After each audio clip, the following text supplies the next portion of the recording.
Fete-ish.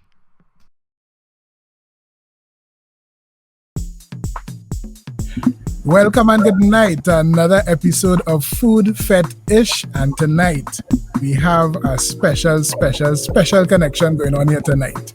We are the people them J Bless in New York. I mean that. And we have right here our own Laura Dowrich-Phillips, journalist extraordinaire. Welcome, Laura. Welcome. Thank you. Good night, all of you. Good night. Always And so viewers, happy to have you, Laura. thank you, viewers, for joining us again and giving us your time. We appreciate this, Jay. How everything going on your side?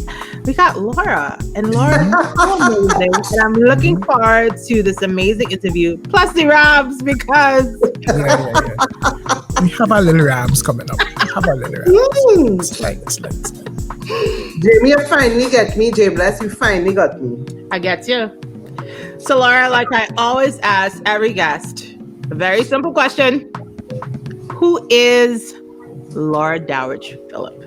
Oh God, J Bless, I hate them questions. that is the hardest interview question. Who is? I don't know. What version of me or what? Whatever you want to give me. So I am, for those who don't know me, I'm a journalist. Have been for this year actually makes it 25 years I've been in the media in Trinidad. Used to work at The Guardian, now I'm at Loop News, which is the largest digital media platform in the Caribbean. I'm the regional lifestyle and culture manager for all the Loop sites across the region. So that is me career-wise. I'm a mother of 3 boys, married for 17 years this year. So you just mentioned that you're the mother of 3 boys. Yes. Managing all these boys in the house, what has been your greatest challenge during the pandemic, right? As a working mom with Loop, navigating remote learning with 3 children, how has that been for you? When I have to write stories, I just need to use my energy to do that. But now I have to kind of split my energy between managing boys. There are weeks when I just say, okay, that's it, I'm going to resign, I'm going to just be home and be a housewife. Yeah, it's been challenging, it's been difficult. I can feel that. And you know how I feel about mental health, and specifically mental health in the Caribbean. And with that said, hearing you use the word manage a lot, I have to ask you, how have you been able to manage consistent content creation, family life, and still find time to fete? My husband, 2 words, my husband. Big up honestly, listen, without him, there's no way I could have done my job. I mean, pre-COVID, I traveled a lot, as you know, J Bless. So he really just has been a real support and rock to me. So, he picks up the slack. He does his fatherly duties very well. What has been your journalistic role, in your opinion, in the promotion of Carnival and Fete culture? So I grew up in Mass, playing Mass, seeing Mass being created. So Carnival is my happiest time. Like I'm happy at Carnival. So in the media, I just try to channel that excitement about Carnival and Fetting and soca and everything to do with the festival. I just try to channel that through my work. I'm very enthusiastic about it. It's the time of year I think I have the most energy, because I just want people to know what's going on. I want people to be aware of what our soca artists are doing, about what's happening on the Fete scene, who's doing what are the innovations, what are the changes. I'm helping to document this thing as it evolves, and that's how I see my role. I love it. As an oracle of the culture, knowing that this year you can't jump up in a mass band, you can't go to your favorite Fete, how have you been able to navigate that, like emotionally?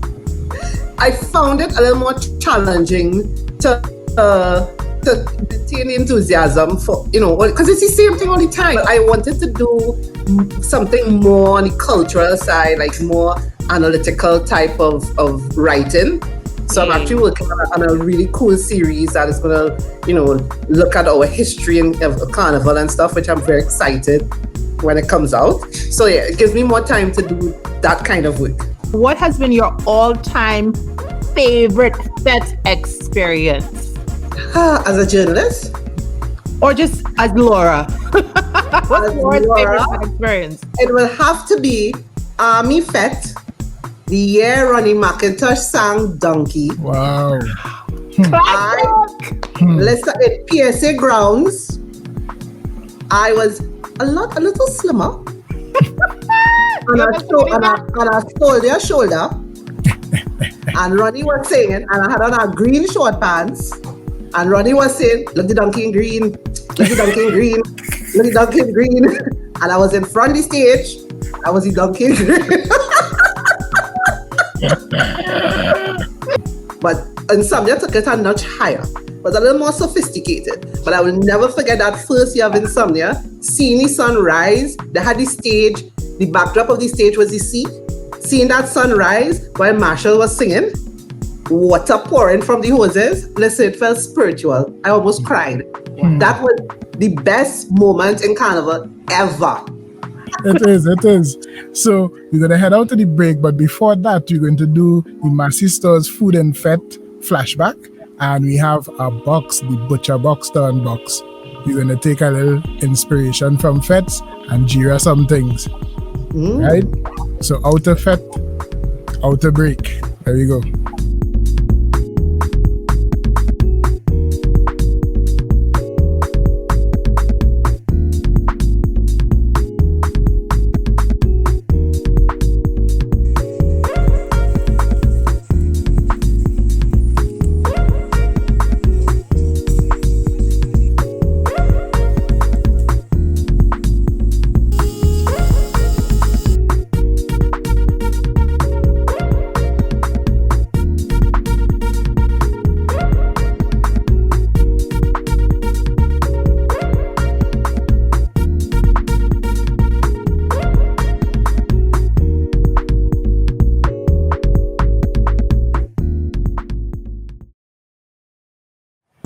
All right, people, welcome back to the next segment in Food Fete-ish here, Q, and we with Laura and the people and them J Bless. So Laura, let me talk some more Carnival related stuff. Do you believe that Carnival 2021 is cancelled? No. You know, actually, I'm writing a piece right now, and I had interviewed a cultural researcher, and she broke it down so nicely for me. She was able to articulate what I've been feeling and seeing, that there is no one carnival. She broke it down as there's three carnivals. There's Carnival of the State, Carnival of Business, and Carnival of the People. And I think what 2021 gives us is Carnival of the People. So in that sense, Carnival is not cancelled. Look at what's going on. Artists are still putting out music. People are still doing things. People are designing costumes. People are still creating. People are still performing. Carnival isn't cancelled. Carnival of the State may be cancelled, but Carnival of the People, not cancelled at all. The spirit's still there. I feel it. I feel like we build into something. Carnival Monday and Tuesday would be the thing, but now it's Carnival of the People. What is that thing that journalists, what do you think journalists will be talking about, clamoring about this year? Well, everybody's talking about virtual. Everybody, that's what we're looking at. Who's doing what in the virtual space? Is there going to be some sort of virtual carnival? What traditional competitions are going to be migrated virtual, going to be on a virtual platform? That is what we are all looking at. Because that is where everything is. That's the entertainment is virtual. So it's interesting to see how the regular carnival stakeholders, Pantry Migo, Tuco, how they are presenting their product online, and there are a number of things being planned. So yeah, that's what we are all looking at. All the innovations, all these things that are happening in the digital space, all the new platforms being created. Caesar's Army just launched their virtual world. There's so much innovation happening, which will stay with us forever. It will always be a part of Carnival now.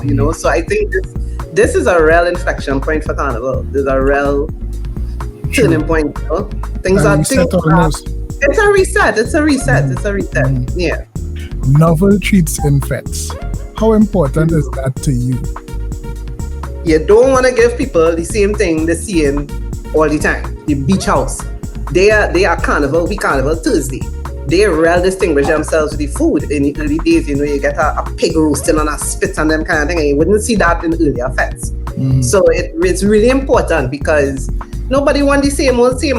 is there such a thing, you think, from your perspective, is there such a thing as too opulent or too novel when it comes to food and fetes? No. But the price of them fetes? If I had to be jumping out $1,500 to go to a fete, you better be as opulent as hell. You get a pig. You get a pig. You get a pig. Yeah, I want the works. To somebody who is not a foodie, who I know is not adventurous when it comes to food at all, how do you feel about going to these fetes like all-inclusives that have a nice rollout of food, but it is obviously reflected in price? So there are fetes that do a nice balance of that. They give you real diversity, they go all out, real opulent, but they still have the bacon shack, they still have the pylori, jira, pork. You know, you could get the staples, which is where you normally find me. So would you say when you go into fetes, you're doing more volume than you're doing, well, not quality, but variety? Variety, yes. So I will go and eat my little pylori, I'll go and have some bacon shack, I'll have some jira. I might try, the fancy whatever, Italian or whatever you have there. I might try, those little things. But yeah, not volume for me. All right. There's one fete, however. I'll make sure not eat it before I go. And that is Yui. Oh. Yui fete in its heyday. Because you eat an early fete, that's like midday, 1 o'clock. You're eating before you go there. So you know you're going there to eat. So on Food Fetish, we're focusing on both elements of that party experience. And it's so great to hear you talk about, listen, I don't really care about the food that much. No. I come to be on some soldier shoulders.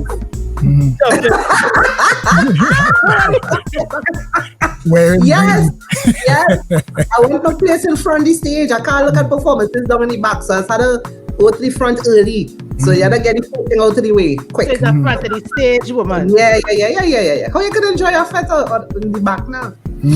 But it's also interesting from the perspective of even though she's not coming for the food still playing a part, like almost like ambience. Yes. It's kind of like everybody well fed, so we kind of cares. If somebody hungry, we have things to eat in abundance. Yeah. But remember, I'm going as a journalist, right? Now, over the last 15 years or so, I've been covering Carnival as a journalist. I go there, so people invite you to the fete for free. So yeah. I mean, they're looking for a story at the end of it, right? It's not free, right? So I have to make sure I get all the experiences. So you go early, you're taking the food scene, you're taking the drink scene, you see what new thing, you see who's there, and then you're taking the performances. Right, and then you get Wasi. I just wanted to plan that word back. Because I find Wasi is a word we should not move away from now. We can't move away from Wasi. We can't move away. Although it's hard to do on Wasi when you wear a dress and things. So like we hope post-COVID, the wildness level on 10, so we could go back to the short pants and dirty sneakers and things now. We could go back to them days. All right. Yeah. This seems like a nice spot to jump out and go and pay some bills, and then come back with some rapid fire questions. I feel this is going to be real good. Rapid fire questions for Laura. But before that, go and check back on the Jira from the Massey Butcher Box and see how that go.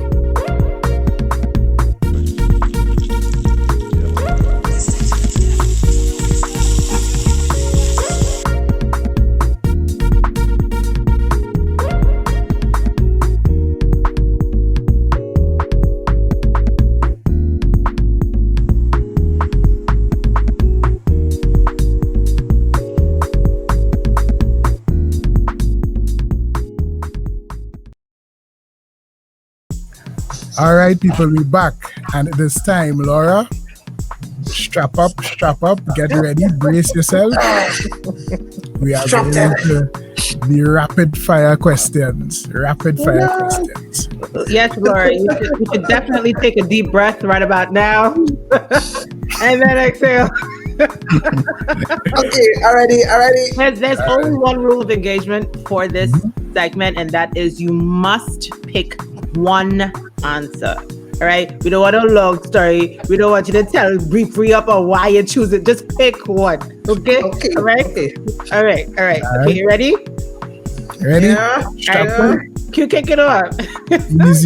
Easy, real easy.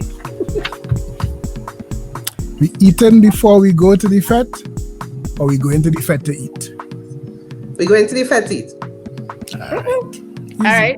So we try new food items, or we sticking to the old favorites? Nah, all favorites. That was easy. You're going through this too easy, though. I think I might bring back a Franca question for Laura. Again, I feel so.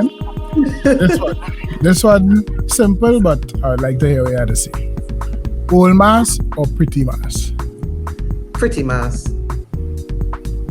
I don't like this. I think we need to scrap these questions. But I'm gonna ask you this one. Why you look surprised? I'm gonna ask you this one though. Mark Fallen or K2K? K2K.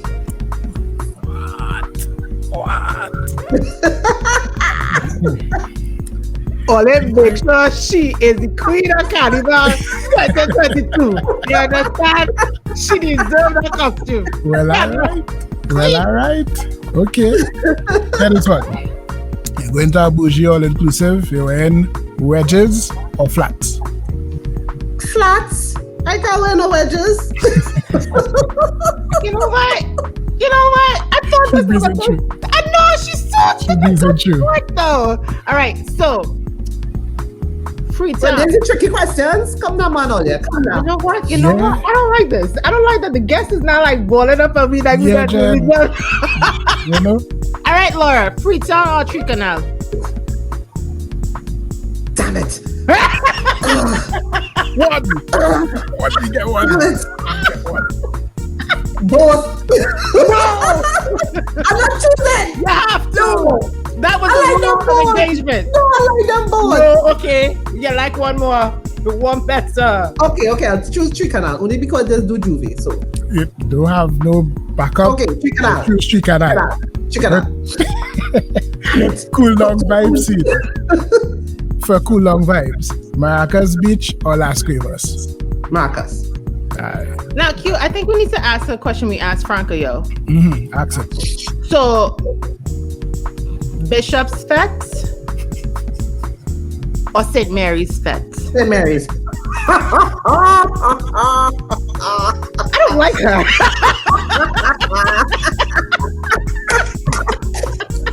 Let me ask you some food questions. I don't like this. Cheese paste.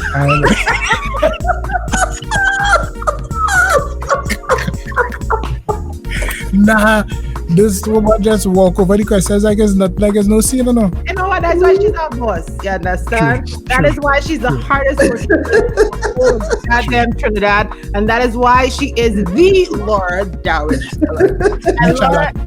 We shall accept defeat, and you know what? Yes. You have rapid fire questions. You have each them. She's a boss. She's a boss. Laura, you're such a great sport. We love you so very much. I love you too, Jay. And for both of us, Q and I, you hold a dear space in our hearts, and even our connection of how Q and I connected. It really was because of you. So Yes. we want to acknowledge I love that. I love it. Are you gonna make me cry? Is this where it's gonna get sticky here? Yes, please. You get my energy. Well, I mean, you take something. Hi, Laura, cry. You take something. You can take something. I'm on to you, Jay Bless. I'm on to you. All right, so before you go, what you cook today, though? I didn't cook. Do you ever cook, Laura? I do cook. I just want to know, because I I mean... do. I made banana bread last night. I make cinnamon rolls. I could cook. But today I didn't cook. Q, I needed to pass by the Phillips estate.